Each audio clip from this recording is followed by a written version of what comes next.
Anaïs, Anaïs, parfum de cacharel. Anaïs, Anaïs, je t'aime, je t'aime.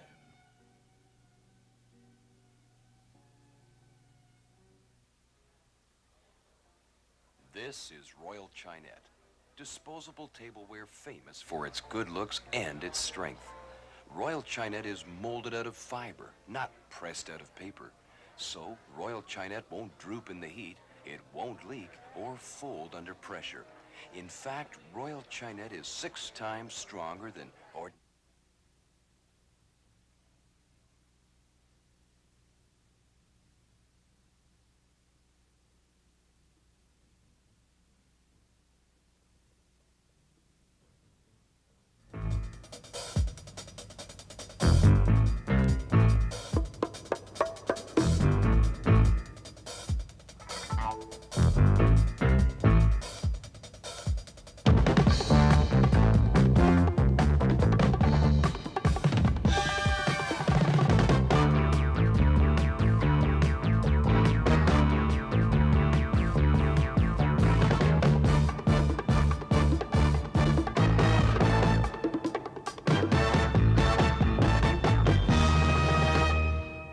Good morning. Another development in the lumber pulp crisis in British Columbia.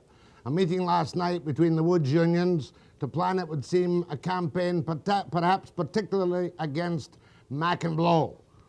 Jack Munro will be here on the program this morning to tell us what happened in this unannounced meeting of the unions planning their campaign.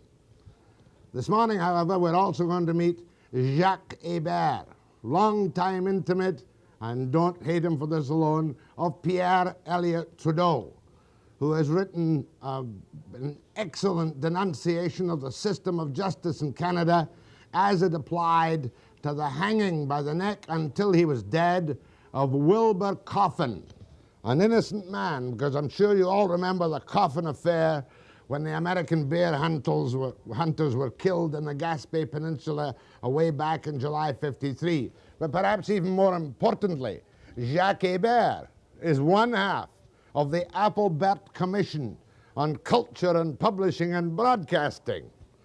And they've got some very strong recommendations, probably, which will never, ever happen. Now, just for local color this morning, to find out where Social Credit really stands on toughening up the labor legislation is Bill Ritchie, an outspoken supporter of old leather-lung Phillips on the need to change the labor code of British Columbia and give offended parties the right of a direct appeal to the cabinet. But you know, something quite exciting. This kind of thing can happen to you in spades on the streets of British Columbia. It's acted, but watch it.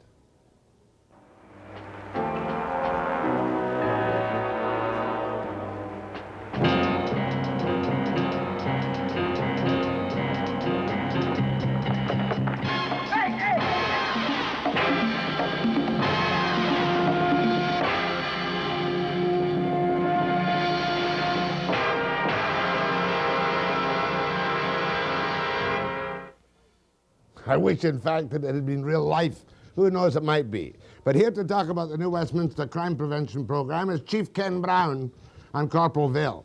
But first, where's Munro? First off the top, Jack Munro of the IWA after the break.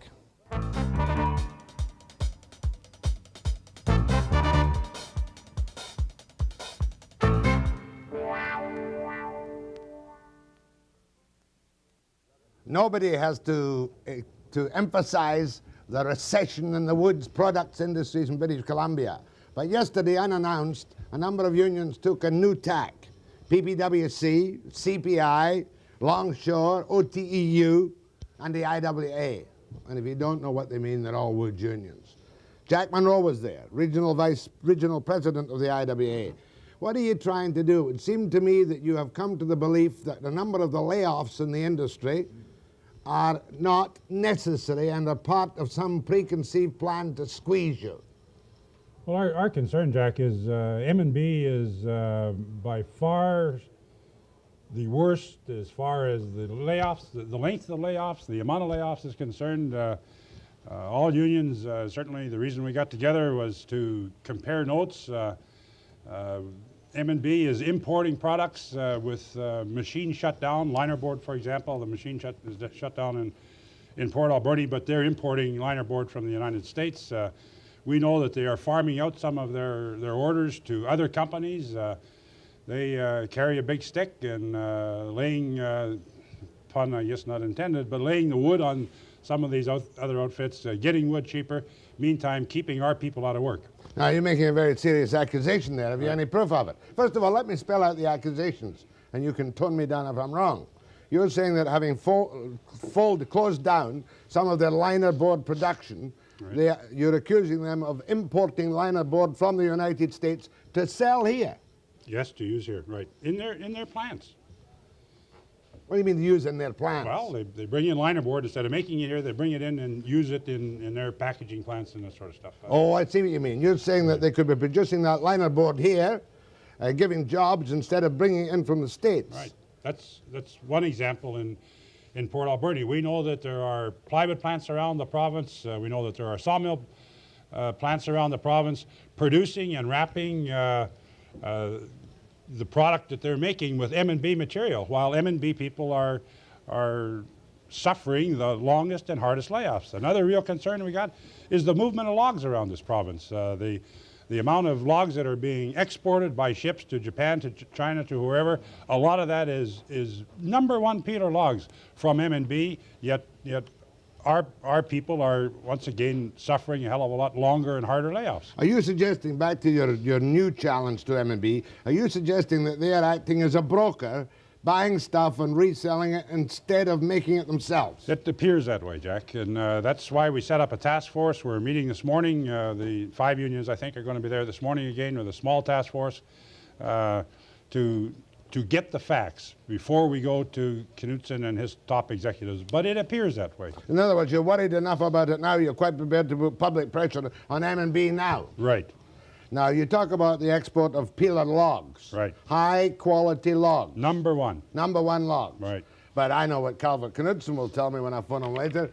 It's jobs for loggers. It's only a tiny proportion, and better that they go out than lie in the water and get eaten by torpedoes. Jack, M&B had an application in for a permit to export standing green timber, which is timber that hasn't been fallen yet. It was going to take them a year to fall that timber. That is absolute nonsense. If we're going to ship all of these #1 logs to Japan or China or wherever it is, they are going to manufacture them into lumber, which prolongs the agony of our people.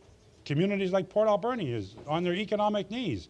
We know that M&B just had a major renovation at their plant in Pine Hill, Alabama, money that is made in British Columbia.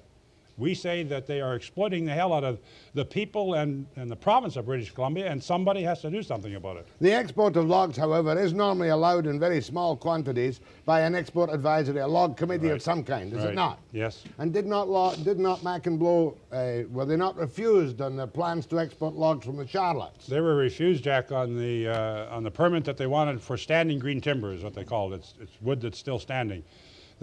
Mac and Blow have a lot of wood on the east side of Vancouver Island that is Crown Grant wood, which means they had it prior to 1906, and it does not have to go through the same irregularities. Our loggers, to make a point, understand the short-sightedness of it, and our loggers don't want to log the damn stuff. They would rather have it stay there and let their kid log it if we don't know how to use it now. You got a joke. No, I don't. You're saying that there are loggers who are quite prepared to go along with your recommendation, don't export logs, even if they don't get work at the moment. Jack, that resolution, that policy passes our convention every year unanimously, and there are a hell of a lot of loggers attend our conventions. So what you did yesterday, I mean, you're not the best of friends with the PPWC or the CPI on all occasions, are you? I like everybody, Jack. I like some people better, that's all. Oh, are you still mad at me for blowing your secret meeting? Never mind, I won't talk about that. PPWC, CPI, Longshore, TEU, and IWA. And you're going to set up a task force. CPU. CPU. Yeah. So you're going to, a woods task force. Right. And are they just going to, go to the companies and say, tell us this, or are they just going to collect their information from those who are still working? We're going to collect it from wherever we can get it, Jack. One of the problems in the past, CPU's got some problems and they just kind of deal with that. We've got problems and we just deal with that. We want to get everybody together and talk about the overall problem, and I think it will be a hell of a lot more effective. More with Jack Munro after the break.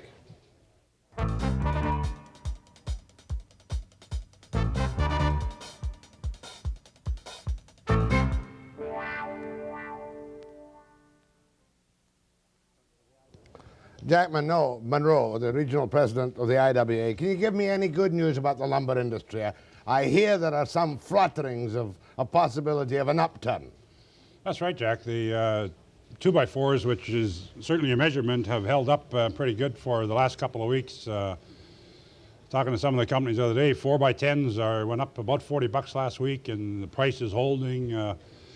Mortgage money, and at some point, whatever it is that psychologically triggers people into start doing things, has appeared to have turned in the States, where there are becoming lineups for mortgage money in some places. I was talking to Knutson the other day, who is down south. He said there are some land developers and builders that have been sitting pretty quiet that are now there's some movement there. So I think it's turned. Why didn't you invite Knutson to your meeting of the 5 unions yesterday, where you've come out with as yet not quite substantiated allegations that they're acting as lumber brokers, shipping too many green trees or want to, and bringing linerboard in for use in plants here? Why didn't you invite Knutson to the meetings? He's a straight guy. Surely he'd give you a straight answer. Yeah, he's a straight enough guy, I think. When it was in the paper a week or so ago that we were going to put this meeting together, Knutson phoned and offered to come to the meeting. I said no, that I didn't think that was the meeting that he should come to. We were going to try and sort out some of the chaff from the wheat and that sort of thing, and there's no use ending up in a hollering match that doesn't accomplish anything. We will sit down with them when we get the facts. Far be it from me to push it a little bit too far, which I've been known to do, but do you really fear that there's a possibility that some of these big boys, CFP, not BC Forest, I don't suppose, they've got all kinds of problems, Mac and Blow, are putting the squeeze on you to make you really suffer before the comeback comes so they can make more efficiencies in their plants? Jack, we have always supported companies. We tried to push them when the dollar went down. Because they get paid in U.S. dollars, we said, instead of putting that cream in your ass pocket or running around the world spending it someplace else, spend it here and modernize your plants. Some companies did, some did not. The pressure, not my words, Peter Bentley he didn't expect to roll back our wage deferral in '82, but in 1983 negotiations, they want the 13% back. There is no doubt the companies are putting pressure on the workers to try and soften them up. This despicable display of stupidity by BC Timber the other day, and what they're doing to the community of Nelson sure as hell has to be looked at also. One at a time. 1983, that's this year coming up, you have negotiations. Yes. You went through last year with no wage cut, but lots of men out of work. 1983, you know that they're going to say, give us back 13%. That's what Bentley said, and Bentley isn't the sole person who makes those types of decisions, but he is obviously a heavyweight. Jack, wages have absolutely nothing to do with the problem of the lumber industry. The lumber price paid is set on a world market, and it doesn't matter if we cut our wages in half. If people aren't building houses, they aren't going to buy wood. Give me some more on the despicable behavior of BC Timber and the closure of their lumber operations, and also on the Nelson plywood plant, which they offered for $1. A down payment of $1. Wasn't the original offer $1? No, it was not $1. All right. This latest thing that came, I believe, through this TV station to the people, not in a responsible manner from a company. Off camera from Cormier in a Dale Hicks interview. Let you have it for $1. Yeah, $1 down. Whoa. They say now. You have to compete with anybody else that may be interested in buying it. The problem with the whole nonsensical idea is they get these dogs that they haven't spent any money on. They only have one line of product in the place. Then they want to be good guys and sell it to the workers. Why the hell don't they do it with good, efficient, modern plants? We'll buy some of them. No, you wouldn't. You know you wouldn't. You never know. Think of the embarrassment if you took over a plant even for $1 and fell on your face because of the market. Yeah, you're right. Your members would cut your throats. They don't offer good, efficient plants, Jack. How did you get on with Premier Bennett the other day? Not bad. You're not allowed to say that. BC Fed hates social credit. The hell with Bennett. I'm not BC Fed. I'm Jack Munro, IWA. You're a pragmatist. I don't know. You're a realist. I believe that, politics are politics, but governments are governments, and you have to meet with governments, especially when The people of the province own 98% of the trees in this province. The province is the landlord, and the landlord is getting jacked around and is hurting our members. That's why I met with the Premier. Right, would you agree with me that on the positive side, it's highly unlikely that the United States will apply the countervailing duties in a disastrous blow to our industry?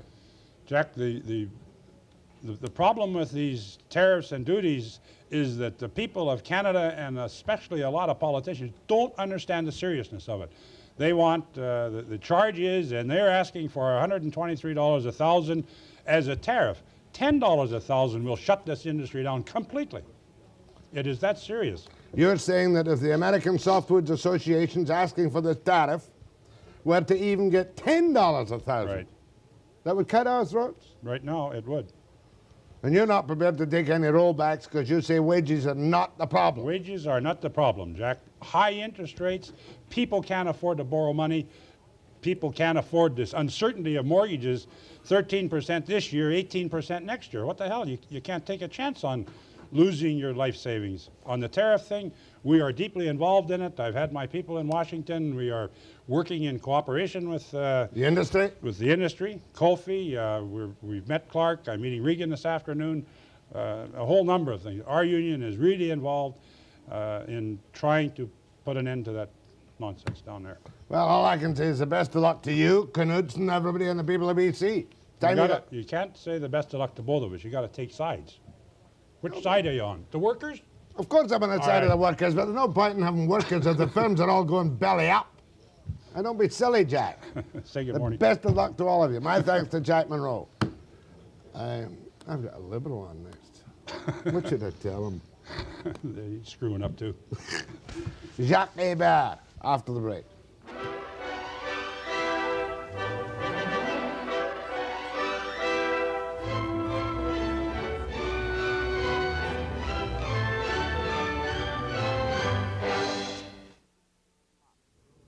Jacques Hebert is a man of many parts. We're only going to deal basically with two of these parts. He wrote a book called The Coffin Affair. Wilbur Coffin, the American bear hunters who were murdered in the woods in the Gaspé Peninsula.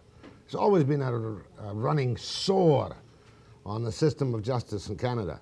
But he's the same Jacques Hebert who recently was co-chairman of the Applebaum-Hebert Commission on Publishing, Broadcasting, and my favorite topic as a Western redneck, culture. Let's first of all talk, though. When was it you went to China with Pierre? Yes, that was in 1960. And he wrote the book, or you wrote the book in China? We both wrote the book. We just wrote each our bit. You were a kind of couple He of was young... supposed to write the serious part, and I was supposed to write the anecdotes, but finally on the end it was a bit mixed. I thought I was not so dumb myself. So, Now, Jacques Hebert has a distinguished career in fighting against the Duplessis government in the province of Quebec, correct? yes? Were you part of the Cité Libre group with Peltier, Yeah, Peltier was there. Trudeau, and yourself? Yeah, I was there. I came a little later because I was traveling around the world before when they started Cité Libre. And was it not your work that really put the boots in the final analysis to the Duplessis government and brought about the peaceful revolution in Quebec? Yeah, well, the first thing that helped is that he died, Duplessis. And after that, well, the regime was about to collapse, more or less, but possibly could have stayed. His regime could have stayed a few years longer if he had survived. It was a tough fight, I must say, and I was not too proud of being a Quebecer. And at that time, maybe I'm not that proud now today either, but I was not that proud in those days because it was obvious that justice was not done properly. We had the feeling of being deprived of some of our liberties in that province. Maybe it happened elsewhere. One political question right at the moment. Is the climate the same in Quebec as it is here?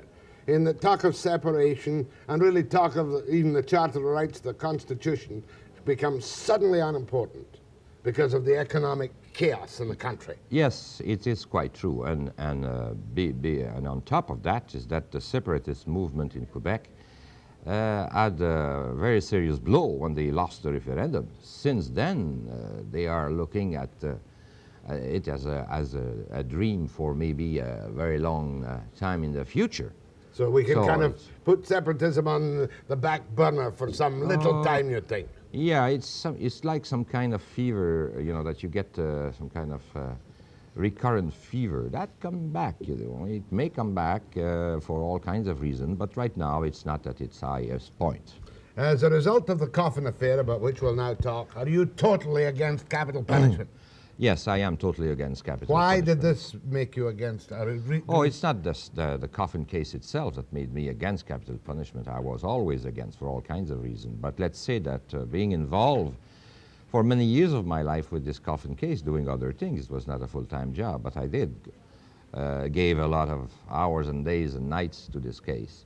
Well, when you get the feeling that a man that was innocent and was hanged, you say that this system is not good, even if it happened only once, and it cannot happen only once. It happens more How often than you think. gross was the injustice? Perhaps you could give me a short summary. Yeah, shortly, well, of course, the reason why the system was so pushy to get Coffin hanged is because it dealt with American tourists that were killed in the Gaspé and Duplessis, and some press people were feeling that was hurting our tourist industry. So then the pressure came from Duplessis, who was the boss. So when he said, "Get me the murderer," for the police in those days was meaning, get me, you know, Somebody. So Coffin was obviously a suspect because he had met these people. He had even stolen a few things from them, not very important, but nevertheless he did that, which was a terrible mistake. But nevertheless, I still feel that he was not the murderer.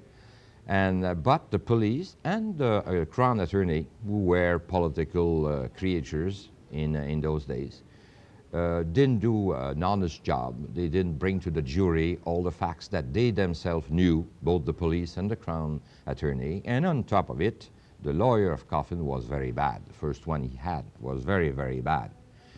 Because he was, you know, it was a poor family. They were not very rich. They mortgaged the house and they got what they thought was a good lawyer from Quebec, but he was very, very bad. This was a situation where Coffin was the suspect, picked up on the implied orders of the Yeah. boss, get me someone or we shall damage the tourist industry of the province of Quebec. There's some of that. Your investigations and other investigations make it perfectly clear that there were other, much more serious suspects in the area who may have killed Coffin. Yes, that's what I think, but the police didn't look at any other tract. You know, they just looked at Coffin, and whenever some witnesses were coming to say, well, we saw somebody in the wood in those days, a strange jeep that is described by a dozen witnesses in the area in that time. With two Americans on With it. two Americans, they didn't bring these people to the court to testify, so that the jury would have some doubts all of a sudden. That didn't happen because the police and the Crown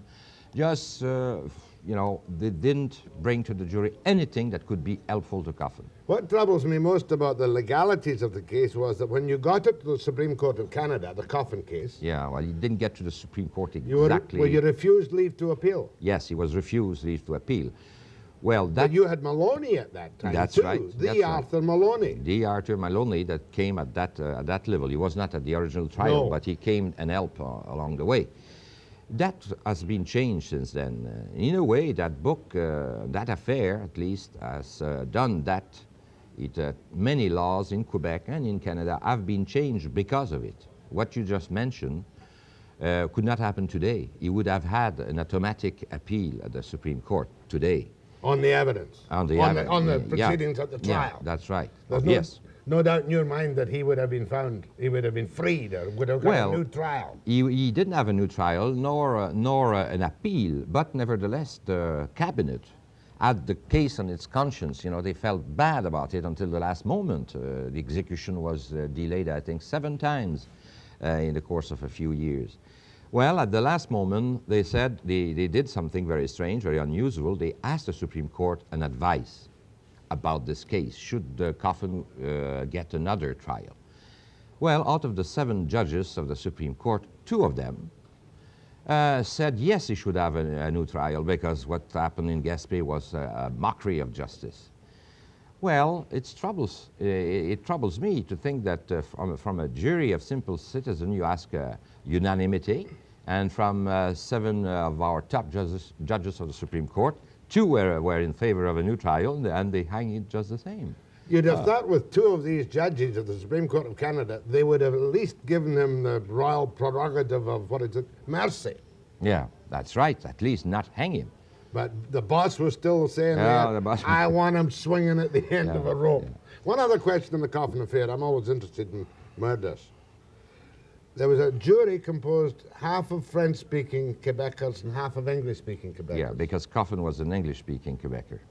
Did the jury understand what was happening? No, yeah, each part of the jury understood only a part of the trial, because they couldn't, the Anglophone couldn't understand French. So when there was some witness talking French, they couldn't understand a word, and there was no translation. And one of them was half deaf. Deaf, yeah. Deaf, right? Yeah, on top of that, yeah. That's a travesty of justice. Yeah, could that happen today? Oh, I don't think it could happen. I hope that it cannot happen, but nevertheless, I think that we should always be on the alert on that type of thing. You see, when justice is concerned, we're never too careful. It's the most outspoken book. No wonder they sent you to jail for contempt at one time. Yeah, well, that was a long time ago. You want to throw that so that my reputation would be destroyed in this province? No, it's good. A man who'll go to jail for contempt and fight for an innocent man deserves a medal of some kind. Yeah, well, I was for a few days, but then I went an appeal and I won my case eventually. But it is still, you know, this thing happened almost 30 years ago. And I was looking through it recently, so that in case you ask me two precise questions, I have some memory of them. It's still a fascinating case. It has nothing to do with my writing. The 2 Yankees in the Jeep killed him. And that's what I think. And Coffin was the mug. That's right. Who swung at the end, swung at the end of the rope. Now I'm going to put on my dancing shoes and my culture cap and talk with Monsieur Hebert about the Applebaum Commission.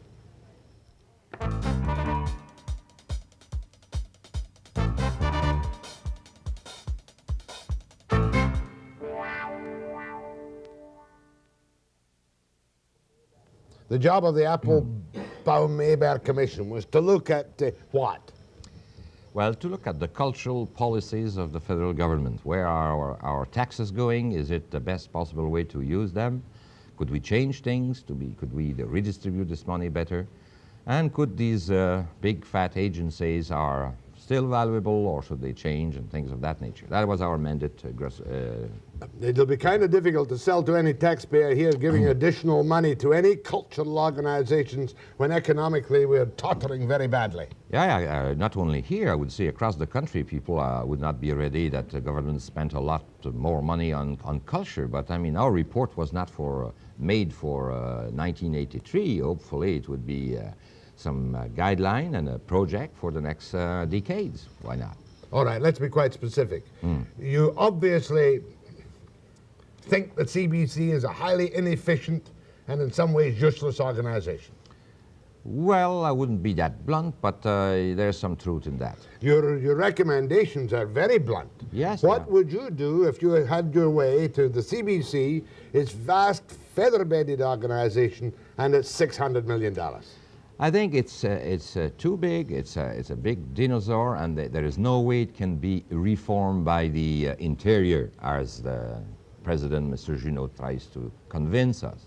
I think it has to be shaken up very seriously. And what we suggest, what we recommend is, for example, that they get out of production except for news, that they would produce their shows. It is done in other countries, in the States, for example. These big networks do not produce their shows except news and a few things maybe. They just count on all the private producers of the country. So it would give more possibility of imaginative idea coming through CBC, which is not quite evident at this moment. Okay, so you take the CBC and you'd say your function only is news and public affairs. Oh no, they would have a varied program. They would continue to program, but they would not produce it. They would not have cameras inside the thing. But in other words, they would do their 50 state, they would do their journals, they would do their commentaries, they would do their news documentaries, but nothing else. That's right, nothing else. They would program it. Suppose they want to program half an hour of science a week, let us say. They don't have to produce that inside, give that to bureaucrats inside the CBC. Why don't they ask all the producers in this country, we have this plan, we want this type of broadcast, 36 times half an hour. What are the best price? What are the best ideas in this country? But at the moment, of course, we're packed with pap anyway of American situation comedies, both on CBC and CTV. Yeah, we tell them also that CTV, that's another matter because it's a private broadcaster that doesn't cost the taxpayer $735 million a year. But do you really think that that's practical? Just to say, okay, only news and public affairs. Now, people, please go away and bid with your own money to supply programs. That's what you want to do. Yes, sure. And it is being done. In the States, it's being done. It's not because it's being done in the States that we should do it, but it's certainly the proof that it can be done. What a fight you would have from Juno and the CBC establishment on that one. On that one, and also we recommend that CBC get out of advertising altogether, as they did for radio. And the result on radio was pretty good because we haven't heard across the country any complaint about CBC radio, although we heard a lot of complaint about CBC television. So if they get out of advertising, it would give them more liberty, more freedom to present something different. They wouldn't have to compete. But there's another important factor now. Can any network survive in the world today? Can any network survive? Once people get the little $150 satellite and the little push button, how can any network survive 10, 15 years down the road? The only way, especially for a CBC type of thing, is to offer the Canadians something different, that we have a choice, that among these 100 or 150 possible choice, that there is one button that we can push, and that would be Canadian, would be sure of that, and the best possible Canadian program. That would be a chance for CBC to identify itself. But you agree with me, perhaps, that any form of electronic curtain is pointless and stupid, and that Francis Fox is misguided? Oh, I don't know. I'm not a technician. I don't know about these things that much. You're not dodging that one, are you? No, maybe I didn't understand it very well. That any form of electronic curtain. Curtain, yes. Oh, yes. Electronic drapes? No, curtain, I understand, yeah. Is impossible. Yes, impossible. Yeah, I know it's impossible. Now, on my rough reading of the book, I see good news, that you're recommending to wipe out, in the main, this vastly expensive and now old-fashioned, antiquated National Film Board. That's right. National Film Board was a great institution, did a lot of good, and we are all proud of what it did for our country, abroad, everywhere. But now it's irrelevant, and there is no reason why we should continue to invest 50 million or 55 million a year in an enterprise that doesn't correspond to the needs of today. It did a good job, and it should probably find a new vocation. We don't say that we should suppress it, but reduce it to something different that would be some kind of super school of film that would still excite the imagination of this country, but not doing what they do now, which is irrelevant. Now, how many new cultural commissars would you set up? I see you recommend the Canadian Heritage Council. Yeah, well, still. Canadian International Cultural Relations Agency. This always sounds to me like feather bedding for the rich. Well, in the case of the Federal International Agency, it's a thing that exists already inside the Ministry, Department of External Affairs, but what we say is take it out of there, make it arm's length so that the politician would you know, and give it to the people that are more in contact with the culture. How much more money would you push into what you might call the purer culture, like, what do you call this? Art galleries, symphonies, all the stuff that the ordinary people don't really care about? Well, the funny thing about our recommendation that they may look expensive on first sight, but about 80%, we have 101 recommendation. 80% of them don't mean spending a cent more. You know, simple reorganization. Reorganization. In certain cases, like National Film Board, it would be a cut and a saving of money. And in other cases, I agree with you. CBC, it would be a big saving of money. It could be, but it's not the main purpose in the CBC, is to change this monster and do something useful while it is time for them to catch an audience that would compete with all these satellites. So what was I saying? So then some of the things that we suggest, of course, would cost more money, but it is for the government to decide on priority and wait, you know, a year, 5 years, whatever the time may be. What worries me about all these things, and when I see these 10-year no-cut contracts to all these government boards, this kind of thing becomes a great base for more government, and that means liberal patronage, jobs for the boys. Well, in the report, we have almost a chapter that is devoted to the fact that we want all the government agencies at arm's length, that is to say, and reinforce this arm's length type of thing. Canada Council, for example, is not criticized as being you know, manipulated by the Liberals or by the Conservative when they were there. Really, it's at arm's length, and they have a good communication with the cultural groups in Canada. One last question. You have a number of recommendations which would give subsidies to publishers in this country, book publishers. Yes. Many book publishers now get government subsidies. Yes. Right? Is that not really quite evil to subsidize book publishing? I mean... Well, we already do so. What we say is why that... subsidize McClellan and Stewart? Why subsidize Mel Hertig? Yeah. Why subsidize these people? Let them live or die on their talents. Yeah, I don't think, and we do suggest very firmly not to subsidize a company per se, but subsidize in a given publishing house what is really cultural and what is difficult to publish and would not be published otherwise. I've been a publisher myself for 15 years. Any subsidies? Huh? Any subsidies? It's what? Did you get any subsidies? It was starting in those days. Oh, yes, I did get some. And I must say that, honestly, it's impossible to publish in this country a first novel of a young novelist without some kind of subsidy, because, I mean, it's throwing your money through the window. But we have to do that because of the fact that we have a small population and we have to help them. And then after a few years, a few books, then you don't need subsidy anymore because... One little story which annoyed me so much, a friend, a man whom I know quite well, he got a 5,000 grant from Canada Council. He wrote a bestseller, so I have him on the program. Are you going to give back the $5,000? You know what he says? Yeah, you would ask no. that. Yeah. And he should have done, shouldn't he? Well, you know, it's always a chance. He could have done not a cent on his book. My cultural background is not quite like Pierre Trudeau's, but we have something in common. Each of us is Scotch in part, and each of us is mean. It's a good book, The Coffin Affair. Yeah. It's hysterical. It really is. It makes you shake when you think of what can happen under our system. Hopefully it couldn't happen now. My thanks to Jacques Hebert. Next, Bill Ritchie.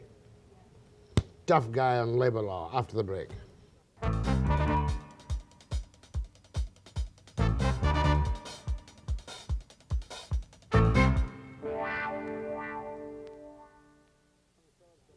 I was trying to get Leatherlung Phillips on my program for some time about his remarks about the labor laws in British Columbia, but he ducked me.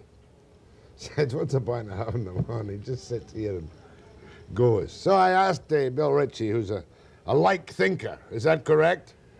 Well, you could say that, Jack. Social credit, Central Fraser Valley. Right.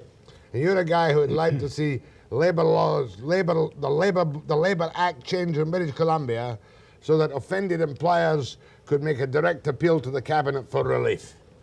Is that correct? I would like to see, excuse me, an opportunity of appeal, but Jack, before we get going, I would like to set the record straight. Set the record straight. As a Socrat, coming from Are you Mary prepared Hill. to admit you're a Socrat? Oh, I'm prepared to admit. I'm proud of it. You say that in public? I am very proud of it. I am a Socrat. Yes, sir, I am a Socrat. And Jack, I come from Mary Hill, Glasgow. And coming from there, you must realize that I understand just what good unions have done for the country. And I'm fully supportive of the unions. I'm fully supportive of the free collective bargaining process. But I do believe that it is time that we replace this confrontational approach with another means, with some more cooperation. That sounds like motherhood. Well, it's very, very important. You know, our country is suffering and our province from low productivity, and I believe that that is the issue that we must address. And I think that can only be done if we recognize the needs of the working men and women out there. I got news for you. The unemployment has increased productivity incredibly in jobs around the place, but that's surely not the way we want to increase productivity. No, not at all, Jack. That's not the way we want to do it. But let's be specific, now that you've said your piece about motherhood. At Tumbler Ridge, the construction unions want every job west of Tumbler Ridge to the coast declared union, with no non-union workers on the town site or anywhere else in Tumbler Ridge. Do you think that's a good idea? That's a very bad idea, and I'm totally opposed to it. It must never happen in our province. But isn't this issue right in front of the Labour Board just now? Yes, it is, and frankly, Jack, I have to be perfectly honest with you. I can't understand why it's taking so long to make a decision, because the government's position in this respect is publicly known. It's well known. That will not be a common site. In other words, if the Labour Board makes Tumbler Ridge a common site, you will change the law. Well, I, of course, I'm a backbench member, but I would certainly be supportive of changing the law to make sure that it doesn't happen. And that's what Philip said, isn't Exactly, and I agree with him 100%. And of course, you're Mr. Heinrich, who is now, what is his Heinrich now? Municipal Affairs. Used to be Labour Minister. Right. He said it was patently wrong for Mr. Phillips and ipso facto you to interfere or make comments about a case presently in front of the board. Well, I don't really agree with Jack on that matter. However, Jack is entitled to make his position known, and I have made mine known, and that's what it is. Is not what you say, however, a direct threat to Kelleher, the chairman of the board, when you say, okay, if you make that a common site, we'll change the law? Well, Jack, if that's considered to be a threat, I think it would be much softer than one where we'd be threatened with having all of our major projects in this province become common site. That would be a threat. The actual issue is on Tumbler Ridge site alone at the moment, is it not? That's right, yes. The town.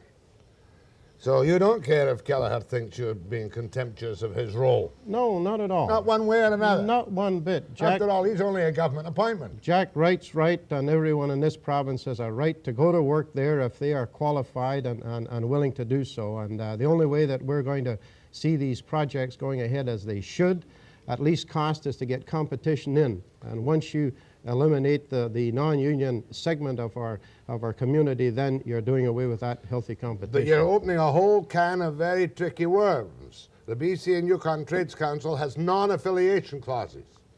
It says we do not have to work beside or with non-union people. Well, would you bring in legislation to break that kind of, you might think, restrictive covenant? Jack, if that's in their agreement, then let them make the decision not to work there, but don't put the non-union contractor out of there. But all the big bidders are union contractors. Well, that is right. But and they accepted the non-affiliation clauses, which caused the trouble. Yes, but Jack, you know, if we give the non-union contractor the same opportunities as what the union contractors have had over the years, they could in time become big contractors too. Yeah, so let's not hold them down. But we're talking about the situation right now. As of this moment, a non-union contractor really can't build on any of the formal Tumbler Ridge. You've got to have union contractors for the railways. You've got to have union contractors for all the major construction sites, and they all have non-affiliation clauses. Why do you have to? Because that's the deal they have with the employers.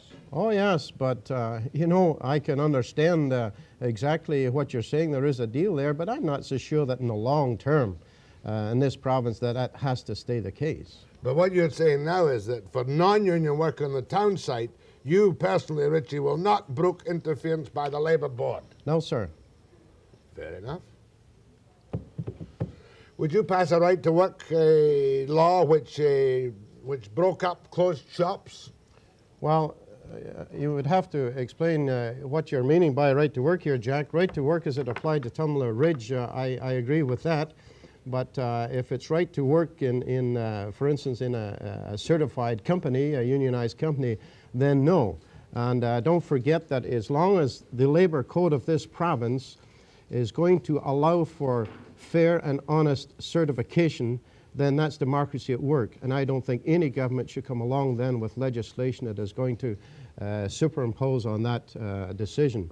I believe that the workers of this province should have the freedoms to certify, become unionized, provided it's done by the majority and provided that there is no interference by any outside.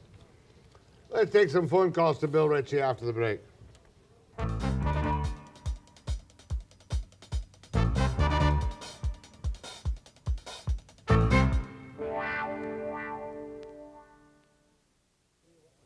Any idea what McClellan's going to put in his revised labour code?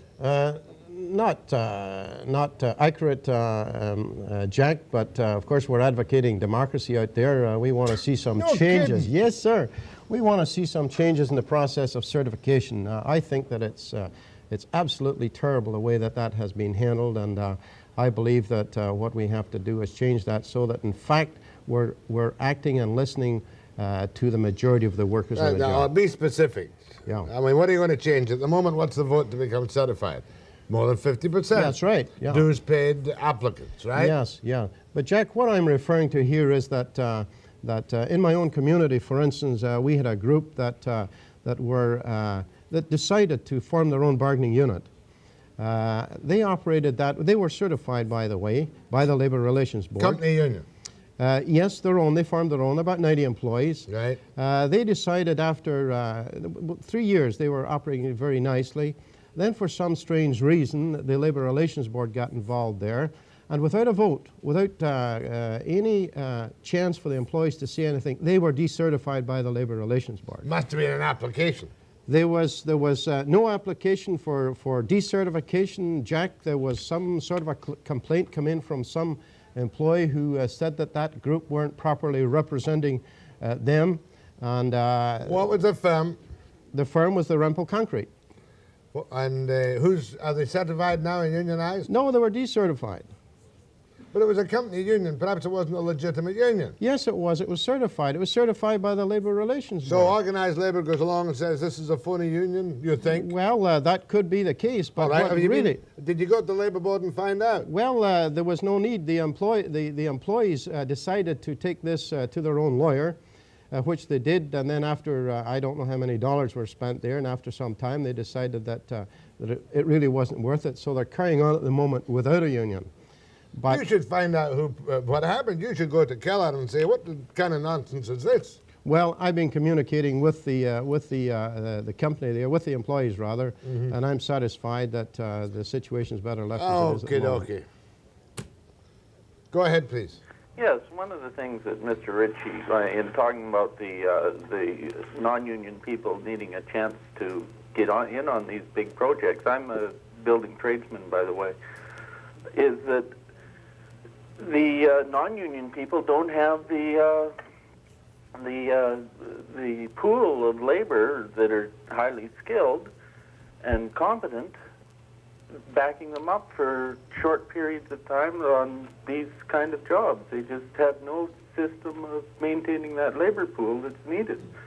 And a building tradesman looks at a standard level of unemployment because they have this obligation to the companies to be able to supply men on 3 days' notice. Well, what about non-union? Should there be non-union work in the Tumbler Ridge town site? I don't think there. I don't really think there should be. It's not in the. We have the right to refuse to work with non-union people, which protects us. But most housing is non-union anyway, isn't it? I mean, when you're on strike as a building tradesman, the first thing you do is go and get a non-union job in house construction if times are good. Isn't that right? I don't know whether it is, not for me. I can tell you it is, but For anyway, some people it is, yes. you should vote against Ritchie. Go ahead, please. Yes, good morning, Jack, and good morning to Bill Ritchie. Morning. I just want to say this topic about Tumbler Ridge, I don't believe and I don't feel that any non-union members should be working up there. I spent 4 years taking training in the Sheet Metals Workers International, Local 280, and right now I'm presently unemployed, and my work is basically involved in large construction sites, and as far as I'm concerned, I don't think anybody should come and take my job away from me after I spent 4 years. And how about you, Matt? Also, I got another question is, what's Bill Ritchie's opinion on wage cuts. Does he believe that union members should take wage cuts? Good question. I believe that if the employees, in the majority of the employees on a job to decide to do so, if they, in their own opinion, believe that this is going to be beneficial to them, then why not? Yes. Okay. Well, But let me answer another question there that you put, and that was in respect to, or statement you made, and that was in respect to only unionized, large unionized companies being qualified to do some of these jobs. My goodness, man, we all had to start somewhere, and if you're going to close the door to those who choose not to be in a union, then they will never be qualified. But let me assure you that I know of contractors who are well qualified, highly qualified to carry on a number of these bigger jobs. okay. Well, I must say that this guy is quite clear, though. Unemployed or not, he's not going to go back to work unless he gets a job at union rates. Isn't that right? That's right. Okay, Boyd, thank you. Go ahead, please. Good morning. Morning. This is a subject near and dear to my heart, the question of unions and all the rest of it, and I would certainly agree that over the years, the unions have done an awful lot of good. But in my opinion right now, the pendulum has swung far too much the opposite way. And I think they're doing more harm than they're doing good right now. But in regard to this question of only union workers, would this not be a violation of the Charter of Rights under the new Constitution? Similar to religion or race? Well, I believe our own human rights code, there's a portion in there that would protect someone who wished to be on a job without joining the union, but it has never been challenged. People are afraid to challenge these things. It'd probably be protected by the reasonable in today's society clause. There's an escape clause in the Constitution. If for religious reasons or whatever they don't wish to belong, then they're protected and don't really have to. But I'm not aware of anyone ever challenging that. Thank you. Go ahead, please. Hello.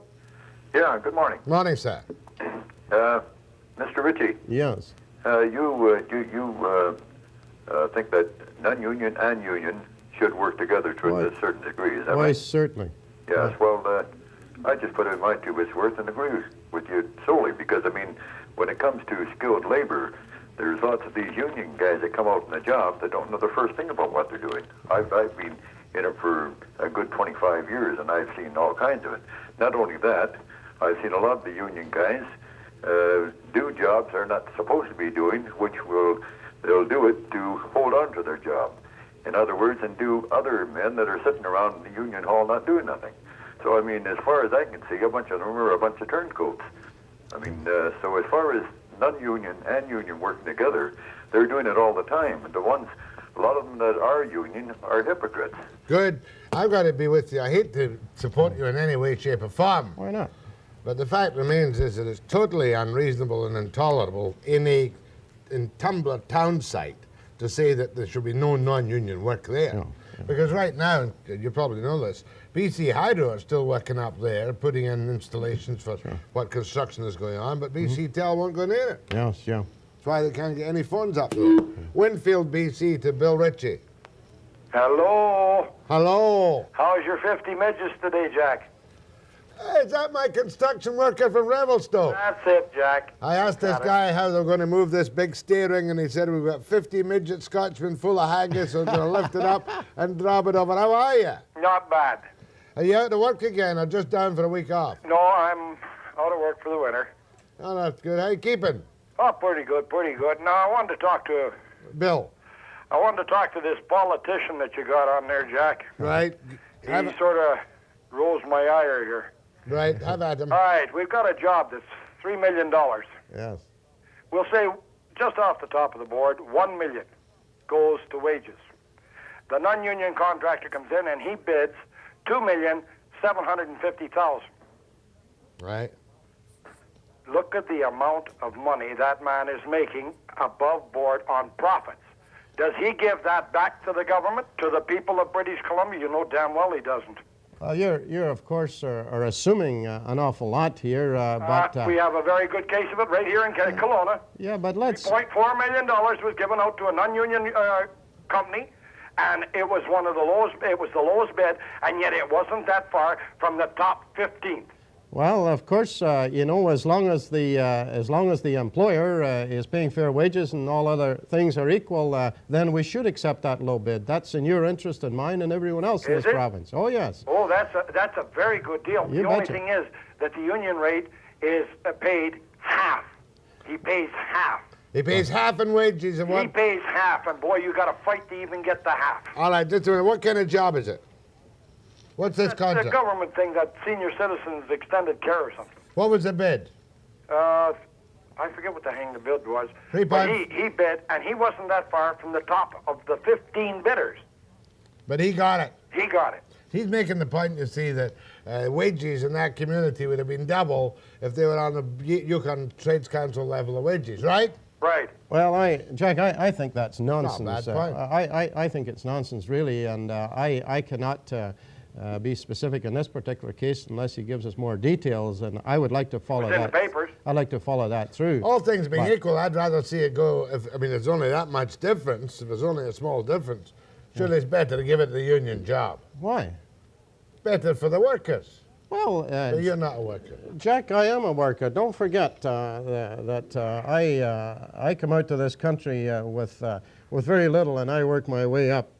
But Now you're a social credit backbencher. yeah, social credit backbencher. What did you do for a living? Feed manufacturer. Feed? Yeah, involved in agriculture. Oh. But we hear all this talk about low wages. You know, if a non-union company is so foolish as to pay the wages that you're suggesting here, then I would suggest that they will be unionized shortly and should be. Okay, then what's your first name? What's your name again? Cliff. Cliff what? Cliff Berdani, you remember? I remember you well, Cliff. I remember you turning around and walking into that big steel post, knocking the hat off. I'm going to get you and that cameraman for that. You will. I didn't know that was on. You didn't see it on the telly? Did you not see the program? Sure, I saw the program, but I didn't know that was coming on. Oh, we saved that specially for you. Okay, Cliff, much obliged. Jack, there's one other thing I'd like to ask him. What's that?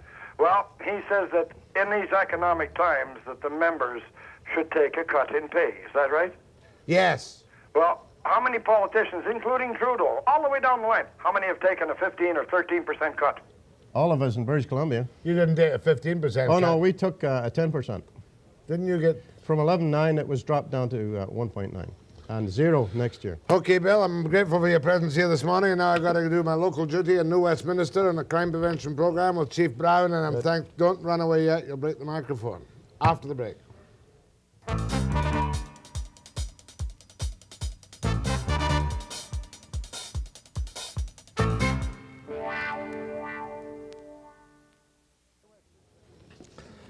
New Westminster Community has a crime prevention seminar on December 3 and 4, which is Friday and Saturday of this week.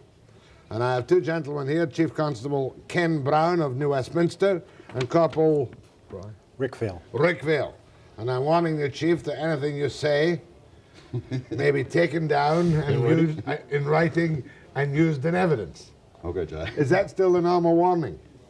One of the several warnings we have to give now. Now you've got little cards, just like in yes. American television, and read the whole thing out. If you can't afford a lawyer, we'll provide one, et cetera, et cetera, et cetera. All the way through? All the way through. Now, we all know there's a problem with crime, and I never know whether crime is getting worse or whether statistics are getting better. What's the situation in New Westminster? It's getting worse, Jack, and I don't think that's any different from any jurisdiction or any city all across Canada. The type of crime we're talking about is the type of crime that affects everybody, either directly or indirectly. The chippy burglaries, the theft from autos, the thefts, on and on. I'm not talking about homicide and organized crime. I think the police are doing well. But if I were to say the worst one, would I have to pick out theft, or thefts over and under 200 is the biggest? That and residential burglaries in the city of New Westminster. Would residential burglaries be covered by statistics on theft over and theft under? No, they come under the category of breaking and entering. They come under the category of breaking and entering. Now, when there's a breaking and entering in New Westminster, are you able to respond to every call and do what people expect in the way of fingerprints and questioning and whatnot?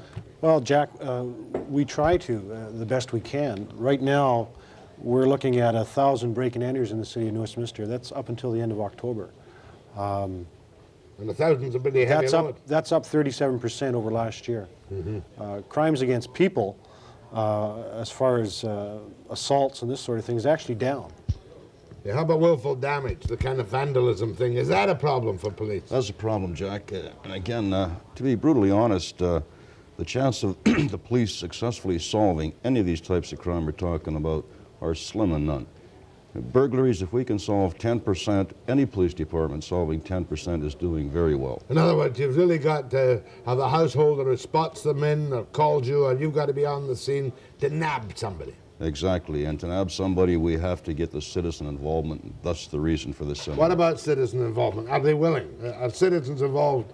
I mean, we have a member on our staff the other day, he'd be terribly embarrassed if I told the story, but he spotted some people going into a house. So he rounded up the neighbors and they went in, and I'm sure he terrified them, but he caught them, you know. Right. How often does that happen?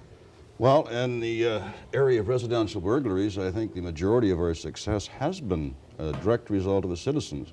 But on the other hand, how many times have we investigated a major burglary, we find a citizen who sat there and watched a truck make 3 trips to the back of a television store at 3 o'clock in the morning and did nothing? You gotta be joking. I am not kidding. 3 o'clock in the morning? 3 o'clock in the morning. He sees a truck at the back of a television store? 3 trips to that store. Back and forward? Right. And if he'd phoned you? We would have had a 90% chance of nabbing those people. And what do you want the public to, go on? Well, Jack, the majority of our break-and-enters also are we need the help from the people, but we need it in another way, and that people have to start locking their doors and their windows. We can just at random take a handful of reports from break-and-enters and find that entries being gained through open windows, open patio doors, unlocked doors, poor locking devices on their basement doors. People will go out and spend $50, $60 for dinner, but they won't spend $50 or $60 on a good lock for their house. You mean some people are just careless? Absolutely careless or apathetic, call it what you want. Now, what are you going to do at this seminar in New Westminster? What are you going to tell people? Well, we are hoping, first of all, that the citizens are going to be concerned enough about this spiraling crime rate to come and listen to us. If they're going to listen, we are halfway there. The second part is going to be a challenge. If you, as the Joe citizen, are concerned, are you willing to get involved?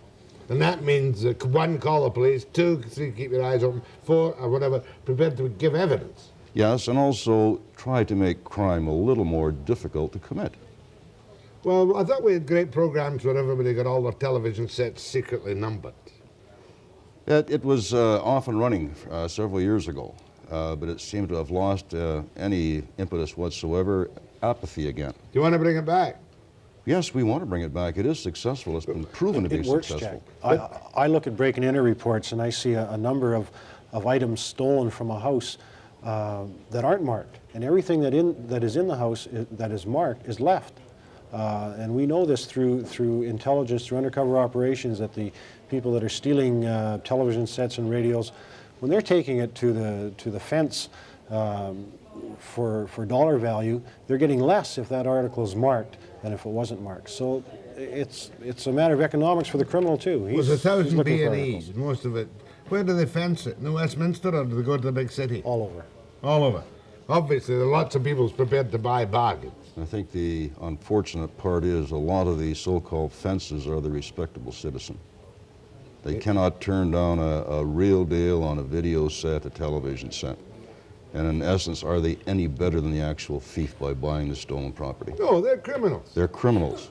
And could go to jail for that. They could go to jail, they could lose their cheap television set and end up with a number across their chest. Your questions and calls to Chief Ken Brown of New Westminster. See, I haven't said New Westminster once. New Westminster and to Corporal Rick Vael. After the break.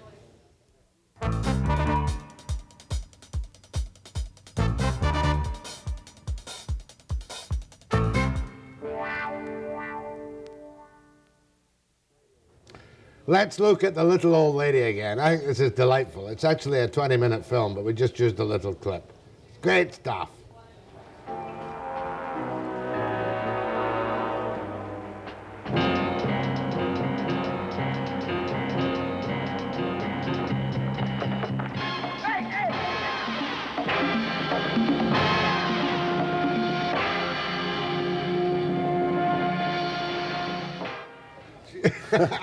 How old was she? I don't know, Jack. She was quite elderly. That is a film we show to the senior citizens, and that, I should say, is what not to do. Because that little old lady could get hurt quite badly. You've ruined the whole morning for me. We follow that up with showing them how to carry their purse upside down in an area, and if they're grabbed, their purse opens and everything falls on the ground, and there isn't a mugger around that'll spend half an hour trying to pick up everything that a lady carries. Woman's handbag. The lady carries in her purse and falls on the ground. You hold your handbag upside down. If you think something's going to happen, just flip it open. Everything falls on the ground. And it goes on the ground. Then sit on the ground before you get knocked down. Oh, then sit down on the ground or lie down or whatever. Sit down. Before you get and knocked scream. Like blue bloody mad. Now another little tip. Show me a slide. I think we can see it on that monitor up there. A slide. Now there's an apartment building in New Westminster, right? Right. Is that good for security, that screen, or bad for security? It's terrible for security. It gives the average common criminal all the secrecy he needs to work on windows, work on doors, and be virtually invisible to any passing citizen or passing patrol car. Oh, Chief, you're not suggesting we cut down all the nice little shrubberies around the apartment blocks on 8th and 6th and 10th and 12th, are you? No, we're not advocating that at all, Jack. We're not saying that to prevent crime you have to remove all beauty. That's not what we're saying at all. But by rearranging shrubbery, in some cases even architectural design, we can prevent crime. On the other hand, too, people who live behind protected shrubbery screens like that should be more careful. Extremely more careful. Mind you, any French door can be jammed open, can't it? It can be jammed open. Let's not kid ourselves. If a criminal wants to get in badly enough, he'll get in. At least make it difficult. Right, make it difficult. And the type of criminal we're talking about in these petty beanies and thieves, they're cowards. They want to get in as quickly as possible. And out again. And in and out. Show me the other kind, the other slide you got there. Have you got it? Now there. That's in New Westminster, that one, isn't it? That's right. What are the chances of that place being broken into by a prowler from the front or the back? The opportunity is still there, but the criminal is going to be visible to the citizens across the street and to hopefully a passing patrol car. Any calls on this at all? Go ahead to Chief Brown and Corporal Vael. Yes, I just want to ask a question.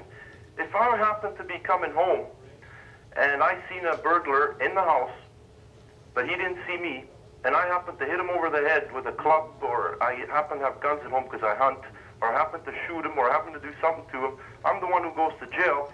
He gets nothing done to him, does he? I mean, that's taking the law in my own hands, isn't it? That is an issue we could probably spend hours on.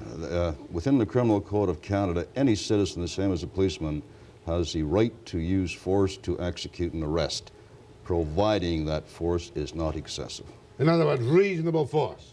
Correct. If you could stop that man by punching him in the jaw as opposed to shooting him, if you shot the man, I think you'd be criticized. Oh, you certainly would be criticized. Unless somebody broke it, no, as you say, you could go on for an hour. But the basic, there is no fear of an innocent citizen clouting somebody over the head when his house is being robbed or he's in fear of his own security and arresting that man. Certainly not, Jack. No. So you're not quite right now, old boy. What would happen to the guy who's arrested is something else again. I mean, that's the system of justice with which you have to live. Right. Go ahead, please. Good morning, Jack, and good morning to the two constables, and I'll let you tie, Jack. Anyways, what I wanted to say was I'm a victim of vandalism. About 2 months ago, my car got broken into, and these vandals, this happened apparently on the island, these vandals used a crowbar or something, and they put a hole in my trunk, and to my car, they practically bashed the window, and they got inside, and they stole my tape deck and that. Anyways, I notified the police, and they came to the scene where the scene happened, and I requested the RCMP to take fingerprints, and they said that they couldn't get anybody out to the area where the car got vandalized. And so 15 hours later, I get a phone call, and they asked me to bring my car down to the police station so they could check for prints, and so I do that. And apparently what happened was there was a cold spell during the night, and the frost destroyed the fingerprints. And also there was a witness to claim that they saw these 3 vandals broke into my car. And I know who they are. The police know who they are. but I can't do a damn thing about it.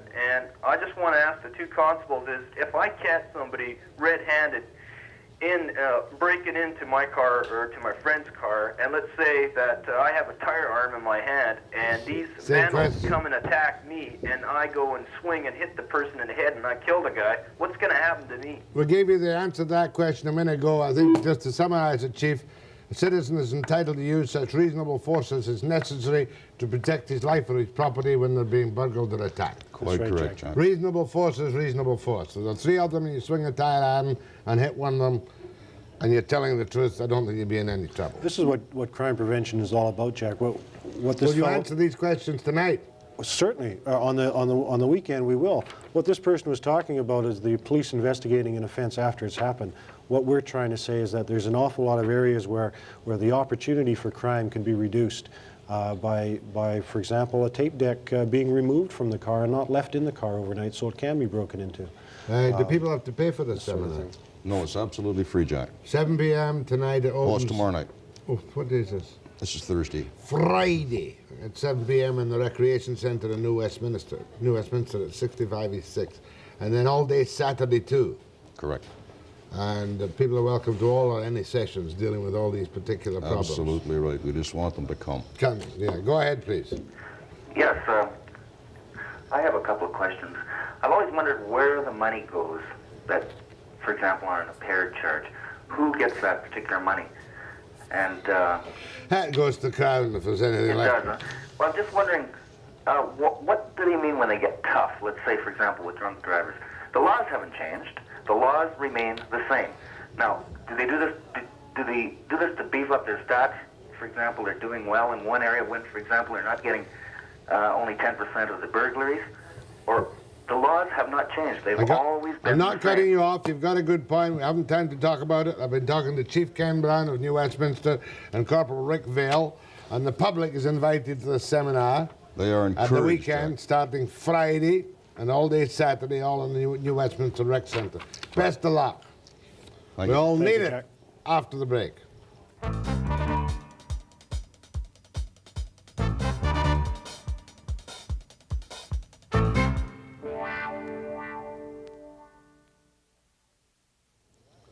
Pierre's in town.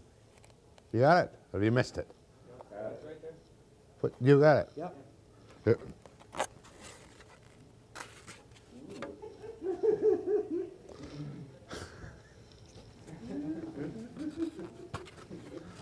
Tomorrow, 9 a.m. precisely.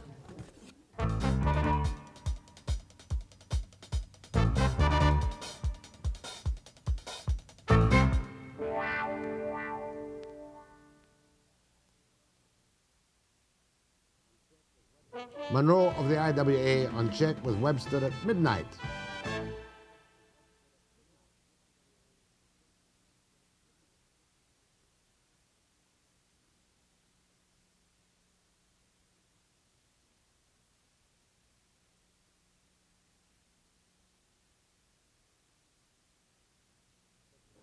We're going to look at pay TV on Webster tomorrow at 9 a.m. precisely.